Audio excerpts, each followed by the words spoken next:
Dizendo hoje parece até inacreditável, mas teve uma época em que o desmatamento da Amazônia caiu 83%. E não faz muito tempo. Essa queda recorde na devastação do bioma, que ocupa metade do território brasileiro, foi entre 2004 e 2012. A explicação para este resultado está em um conjunto de ações do governo federal que sobreviveu a 3 presidentes da República e 5 ministros do meio ambiente. Mas teve um presidente que fez tudo ao contrário. Sim, ele mesmo. Até para que os senhores vejam que a nossa Amazônia, por ser uma floresta úmida, não pega fogo.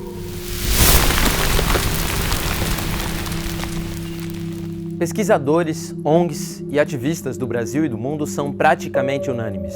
A política ambiental brasileira está no fundo do poço. E hoje o BDF explica qual é a responsabilidade de Jair Bolsonaro nesse cenário que ameaça as populações tradicionais, a biodiversidade e a vida no planeta Terra, inclusive a sua, a nossa.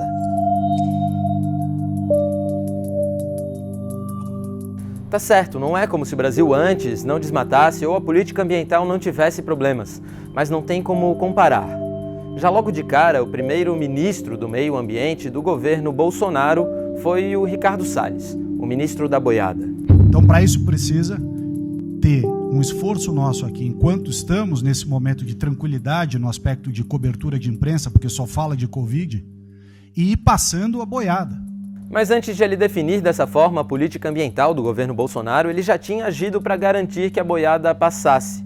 Sua primeira medida como ministro foi extinguir a secretaria que agia para controlar o desmatamento na Amazônia. A mesma coisa com a do Cerrado. Salles também extinguiu conselhos que fiscalizavam políticas ambientais e afastou a sociedade civil de todos os espaços que pôde. Agora, não tem ninguém na estrutura para colocar freio na destruição. Mas há evidências de que Salles não fazia isso só por convicção. Ele terminou demitido do ministério após ser apontado como facilitador do tráfico de madeira para os Estados Unidos.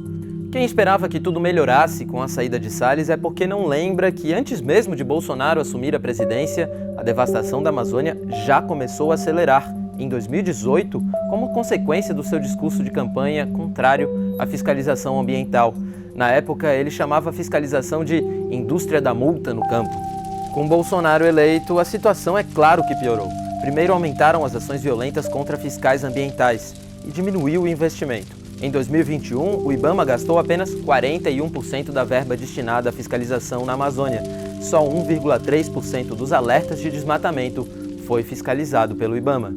Além disso, mudanças no regramento interno promovidas por Salles tornaram quase impossível a cobrança efetiva das multas ambientais.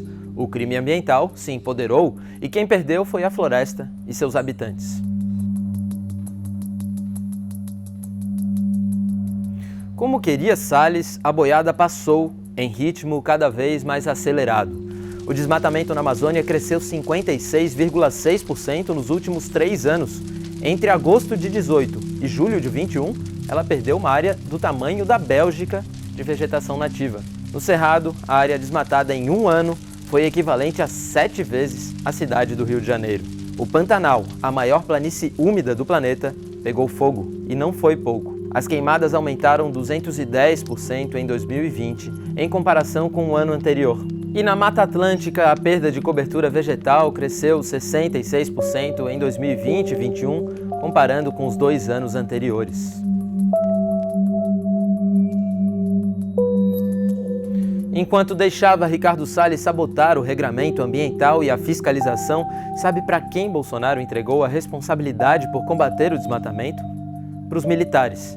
Um conselho da Amazônia Legal da década de 90 foi reativado e passou a ser dirigido pelo vice-presidente, o general Hamilton Mourão. Mas nele não entraram representantes de órgãos de monitoramento e nem da sociedade civil, só militares mesmo. Enquanto isso, na vida real, órgãos que de fato trabalham com o meio ambiente passaram por um processo de sabotagem, com cada vez menos orçamento e mudanças de normas para dificultar a fiscalização e o monitoramento. Um grande exemplo disso é o desmonte do INPE, o Instituto Nacional de Pesquisas Espaciais, um órgão estritamente técnico que faz o monitoramento por satélite do território brasileiro. Com as imagens, os especialistas do órgão conseguem identificar onde e quando os biomas estão sendo desmatados. O INPE nunca esteve tão sucateado. Para se ter uma ideia, o orçamento do órgão caiu pela metade entre 2013 e 2021. O número de funcionários de hoje é 1/4 do que era 9 anos atrás. O INPE tem um supercomputador responsável por fazer modelos de previsão do clima para os próximos 50 anos. É até difícil acreditar, mas ele foi desligado para economizar energia elétrica. Logo no início do governo, o presidente do INPE, Ricardo Galvão, foi demitido por informar à imprensa sobre o crescimento assustador no desmatamento do país. Bolsonaro disse que os dados produzidos pelo órgão faziam campanha contra o Brasil.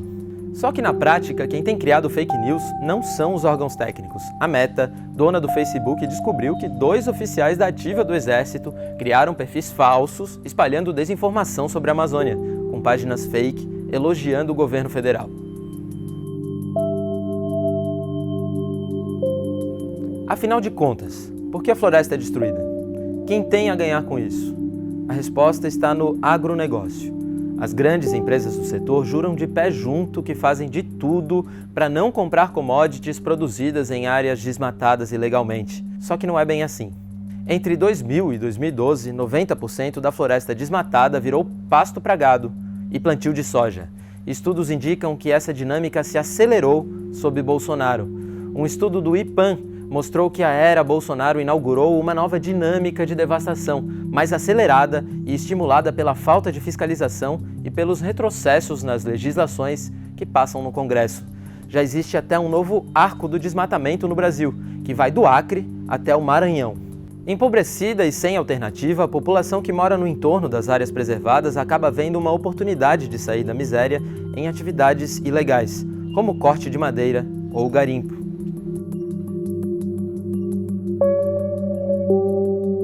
A Lei da Política Nacional do Meio Ambiente é de 1981, do final do regime militar. Ao longo desses 40 anos, governos implementaram as políticas ambientais de acordo com suas orientações políticas e ideológicas, com muitos erros e alguns acertos. Mas os especialistas são unânimes ao dizer que nunca houve um presidente que simplesmente destruísse a política ambiental, como vem fazendo Bolsonaro. Na Amazônia, mais da metade da floresta derrubada nos últimos 3 anos ficava em terras públicas. Parte delas em áreas protegidas, como territórios indígenas ou unidades de conservação. É nelas que moram boa parte dos indígenas e das populações tradicionais. Como consequência, suas terras são cada vez mais invadidas ou envenenadas pelo agrotóxico usado nos latifúndios. Na última década, a Amazônia em destruição passou a emitir carbono para a atmosfera em vez de absorver, aquecendo o planeta e provocando eventos climáticos extremos mais regulares, tanto no campo quanto na cidade. Ou seja, a destruição atinge os povos indígenas, a população que mora perto das áreas que deveriam ser preservadas e até quem mora em cidade grande, bem longe das áreas desmatadas. Especialistas dizem que reconstruir a política ambiental brasileira vai dar trabalho, e não pode ser feito da noite para o dia. Para interromper toda essa devastação ambiental não tem outro jeito. É preciso pôr fim ao governo responsável por ela.